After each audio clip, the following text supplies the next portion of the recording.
Bonjour à toutes et à tous, bonjour Thierry, bienvenue dans un nouvel épisode de Rupture en lien avec la SONUMA, les archives de la RTBF, une émission dans laquelle on s'intéresse à des événements charnières de l'histoire contemporaine. Alors aujourd'hui, on va s'intéresser à l'indépendance du Congo, premières années du Congo indépendant, avec un premier extrait sur les émeutes qui ont accéléré ce processus d'indépendance. On est en 1959 et les rues de Léopoldville sont agitées par des manifestations assez violentes.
Notre ferme résolution est aujourd'hui de conduire sans atermoiement funeste, mais sans précipitation inconsidérée, les populations congolaises à l'indépendance dans la prospérité et la paix.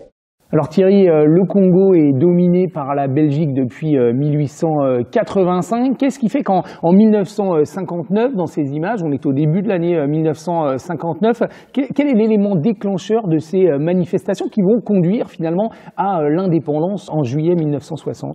J'ai envie de dire, c'est en fait une bavure, quelque chose d'assez second. Il faut se dire que l'indépendance du Congo belge n'a pas été, on peut dire, le processus le plus violent. Dans les années 50, on voit apparaître des regroupements, des associations qui, il faut le dire, tolèrent assez bien le fait que la Belgique ait joué un rôle civilisateur. Il n'y a pas vraiment de mouvement révolutionnaire, voilà. Mais c'est les termes qui sont utilisés, bien sûr.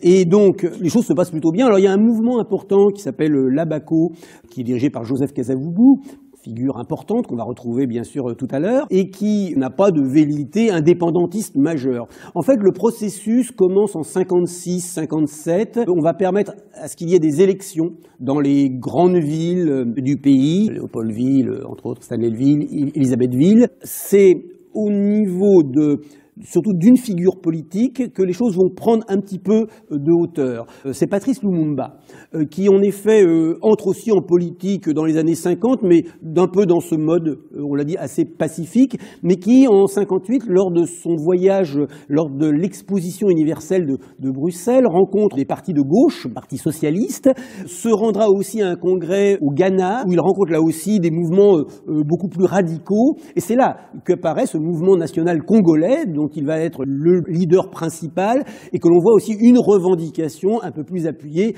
d'une indépendance dont qu'il espère qu'elle se déroulera assez rapidement, parce qu'on sentait que chez les gouvernants belges, on n'était pas trop pressé. Il y avait eu en 56, entre autres, un ouvrage assez fameux qui évoquait comment décoloniser en 30 ans. C'était le nombre d'années qu'on avait estimé valable pour que, effectivement, les Congolais puissent accéder à l'indépendance. Donc ça, effectivement, c'est assez important. Et donc, en fait, c'est un malentendu. Au début de l'année 59, un forum de l'Abaco, avec discours, a été interdit. Et en fait, les gens sont venus quand même, Et donc la police, les forces de l'ordre coloniales sont intervenues, il y a eu des morts, et donc c'est comme ça que l'année 59, effectivement, voit le Congo s'embraser dans une certaine mesure. Et là, c'est intéressant de noter que le roi Baudouin, le roi des Belges, décide de prendre les choses en main, ce qui d'ailleurs n'a pas été très bien vu par le gouvernement belge. Je rappelle que la Belgique est une monarchie constitutionnelle, et en disant, bah oui, il faut passer à l'indépendance. Rester maintenant dans quelles conditions, à quel rythme, etc. Et donc c'est comme cela qu'au début de l'année 60, on va tout le monde va se retrouver à Bruxelles. Même Patrice Lumumba, qui avait été plus ou moins mis quand même en prison, mais qui effectivement avait été libéré, on va accepter plus ou moins qu'il vienne. En tout cas, il va se retrouver là-bas. Et donc c'est ainsi que vont être définis rapidement les termes d'une indépendance accélérée, il faut bien le dire, même si, précisons-le, des conditions économiques particulières avaient été bien entendu mises de côté de manière à ce que la Belgique conserve certains avantages, car il faut rappeler que le Congo est une région qui est extrêmement riche en différentes matières premières. Il n'était pas question de lâcher tout cela d'un seul jet. Quoi qu'il en soit, on peut dire qu'en 1960, le Congo était prêt pour l'indépendance. Alors justement, c'est ce qu'on va voir en images, mais avant ça, une petite question. Il y avait beaucoup de Belges installés au Congo dans les années qui précèdent l'indépendance ? Non, comme dans la plupart des pays des colonies européennes d'Afrique. C'est bien sûr une toute petite minorité qui vivait dans ces colonies, bien évidemment. Alors, on est en juin 60, on va voir le discours du roi Baudouin, le roi des Belges, que vous avez évoqué. On est le 30 juin 1960, c'est l'indépendance du Congo avec un discours du roi Baudouin et puis l'attitude de Patrice Lumumba qui va être très critiquée. Vos dirigeants connaîtront la tâche difficile de gouverner. Il leur faudra mettre au premier plan de leurs préoccupations, quel que soit le parti auquel ils appartiennent, les intérêts généraux du pays. Peuple congolais, mon pays et moi-même, nous reconnaissons avec joie et émotion que le Congo accède ce 30 juin 1960 en plein accord et amitié avec la Belgique à l'indépendance et à la souveraineté internationale.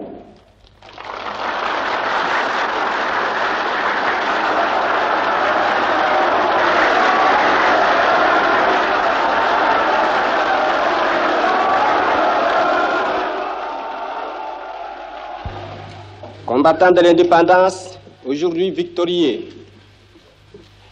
je vous salue au nom du gouvernement congolais. À vous tous, mes amis, qui avez lutté sans relâche à nos côtés, je vous demande de faire de ce 30 juin 1960 une date illustre que vous garderez ineffaçablement gravée dans vos cœurs,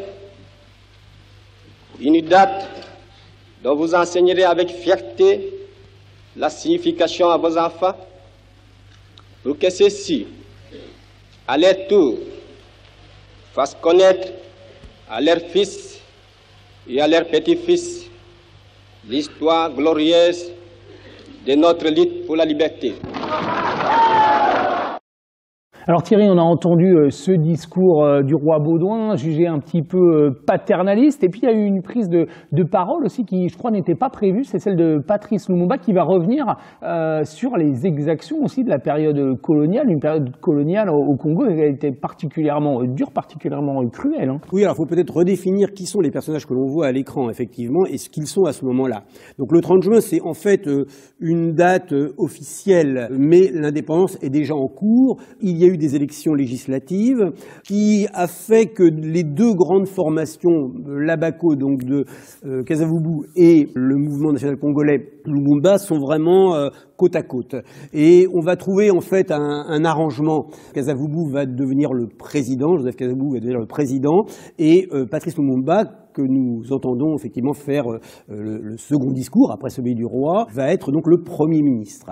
Alors il faut bien comprendre que dans cette histoire, dans ce moment, je dirais, officiel, Il n'était pas prévu, fondamentalement, que Patrice Lumumba fasse un discours. D'ailleurs, il avait été mis un peu sur la touche, ce qui montre bien déjà qu'il y a quand même des problèmes dans la relation entre le président et le Premier ministre, de toute évidence. On l'avait vu déjà par le fait que le président s'était permis de faire une sorte de discours de politique générale, alors que c'est dans les prérogatives du Premier ministre. Donc là, il y a une tension qui existe déjà, et elle est visible et palpable dans cette image d'archive. Car on voit un moment, alors que Patrice Lumumba fait ce discours, non pas improvisé, car lui il l'a préparé, mais improvisé par rapport au protocole de la cérémonie, on voit un moment le roi, donc le président, Kasavubu, qui parle, ce qui se fait pas en général dans ce genre de situation. Mais on imagine, ça, mais qu'est-ce que c'est que ça? C'était pas prévu, voilà. Et le discours n'est pas de même nature. C'est-à-dire, on voit que le discours très lénifiant sur, encore, je le redis, bien sûr, le rôle que la Belgique a joué, etc., dans le développement, etc., du Congo. Et évidemment, Patrice Lumumba a un discours qui n'est pas violent, mais qui rappelle quand même que y a eu une situation d'exploitation, il faut le dire, et que donc on va se tourner maintenant vers une nouvelle époque, qui est celle donc du Congo indépendant. Et donc ça, c'est pas très bien passé, et on peut dire que c'est peut-être là que monte en puissance une certaine méfiance vis-à-vis de ce personnage politique tout à fait intéressant, mais qui semble avoir des idées subversives. Et là, ça commence à inquiéter un peu les Belges. Et alors justement, vous avez parlé de cette tension qui est déjà latente le 30 juin 1960, et les jours qui vont suivre, les mois qui vont suivre vont être particulièrement difficiles. Il y a des tensions, il y a des Belges qui doivent fuir précipitamment. Ah oui, presque aussitôt. Il y a un contraste saisissant entre finalement comment l'indépendance a été acquise finalement relativement pacifiquement et ce qui va suivre, qui est catastrophique, puisque effectivement, comme vous l'avez rappelé, il y a en effet de la part des soldats mal payés des tentatives ou des lynchages même, on peut le dire, d'Européens, donc situation de tension bien sûr absolue dans la capitale, donc qui est Léopoldville, la future Kinshasa, et par ailleurs les tensions aussi au niveau de forces centrifuges, parce que attention, Lumumba incarne aussi un Congo unifié. Il y a une vision jacobine, si je puis dire, du Congo.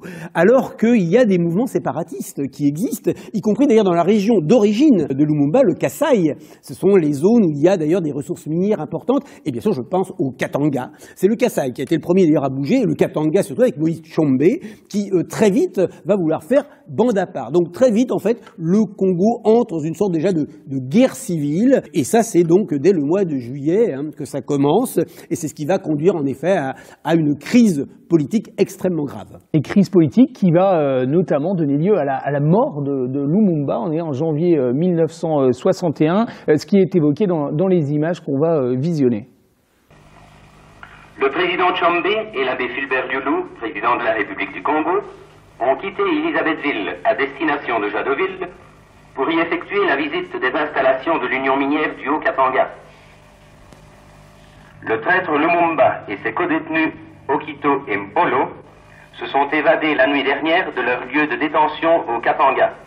Aujourd'hui, à 11h50, M. Godefroy Munongo a tenu une conférence de presse dont nous vous donnons la lecture intégrale en raison de la gravité des événements auxquels elle a trait. Messieurs, nous avons reçu ce matin de Kassaji le message radiophonique suivant. Les 3 détenus venant de Léo et gardés entre Moutiatia et Kassaji se sont évadés cette nuit après avoir assommé et ligoté les 2 sentinelles. Une des voitures de l'escorte a disparu, probablement volée par les évadés.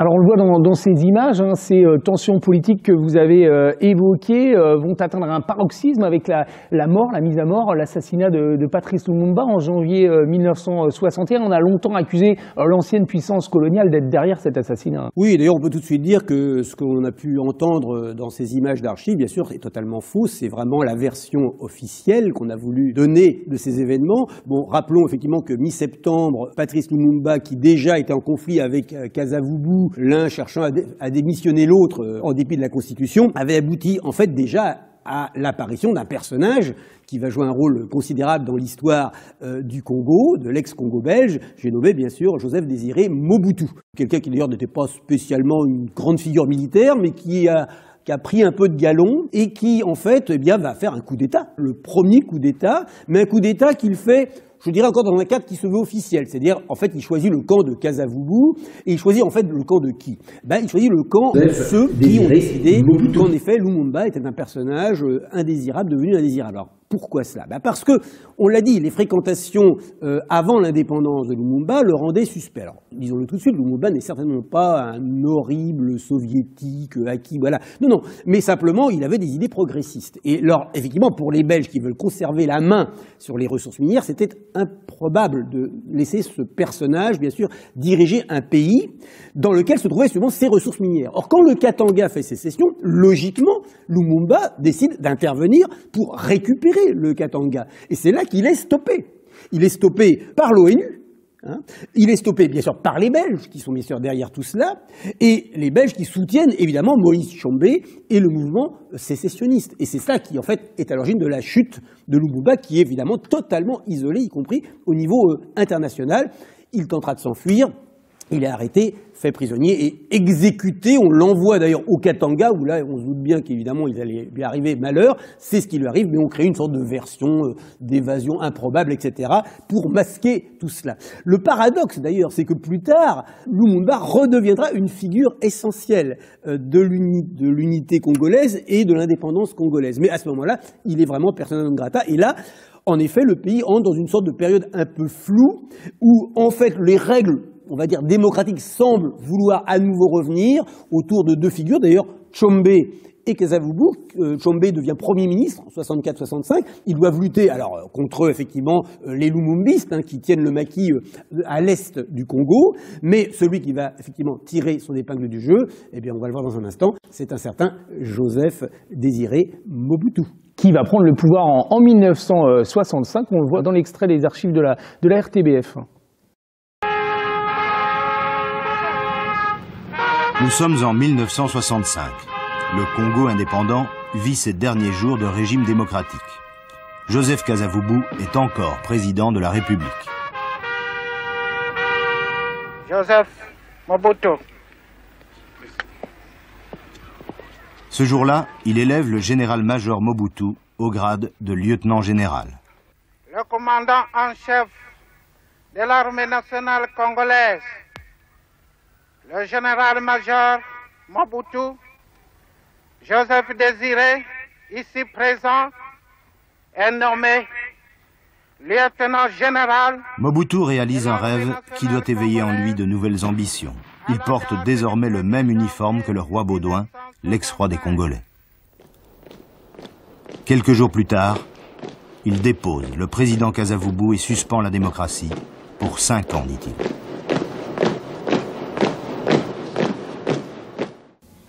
Alors Thierry, parcours singulier de Joseph Désiré Mobutu, devenu général, qui va prendre la tête du Congo, qui deviendra prochainement le Zaïre, et qui était auparavant journaliste. Tout à fait, oui, il n'avait pas effectivement une carrière militaire, je dirais, émérite. Simplement, ça a été l'homme de la situation, nous l'avons vu tout à l'heure, au moment de la crise qui survient dès 1960, dès la première année de l'indépendance. Et on a apprécié finalement cela, on y a vu à travers lui un personnage loyal. Et puis alors, il a été surtout très apprécié des Occidentaux. Il faut le dire. Donc il est soutenu également par les Occidentaux, qui d'ailleurs ne verront aucun problème à ce qu'en novembre 65, il décide de mettre la démocratie congolaise sous cloche. C'est lui à ce moment-là qui devient, jusqu'en 1997, en fait, le dirigeant de ce qui s'appellera effectivement le Zaïre seulement à partir de 71, mais qui en dit long aussi sur un aspect de sa politique, parce que au-delà, au départ, de manger un petit peu dans la main des Occidentaux, il sera toujours plutôt un allié, on va dire, mais il y aura aussi la volonté de mener une politique très personnelle, de zaïrianisation, on dira, qui est en fait une mise sous coupe de l'économie du pays entre les mains de ses plus proches amis. Et puis, ce qu'on appelle la politique d'authenticité. Retour à un Congo originel, on va dire. Et justement, le changement de nom de Congo à Zaïre, justement, rentrait tout à fait dans cette politique. Au-delà de ça, on n'oubliera pas que c'est un régime très répressif qui a mis sous le boisseau jusqu'en 1990 année où effectivement il décidera de convoquer une conférence dont le but était de revenir à des institutions démocratiques, mais comme on le sait, ça ne va pas très bien se passer et finalement tout cela se terminera par sa chute, mais pour des raisons qui sont aussi des raisons externes à l'histoire du Zaïre en tant que tel. Eh bien, merci Thierry de cet éclairage sur l'histoire du Congo, du Zaïre, et à très bientôt pour de nouvelles ruptures.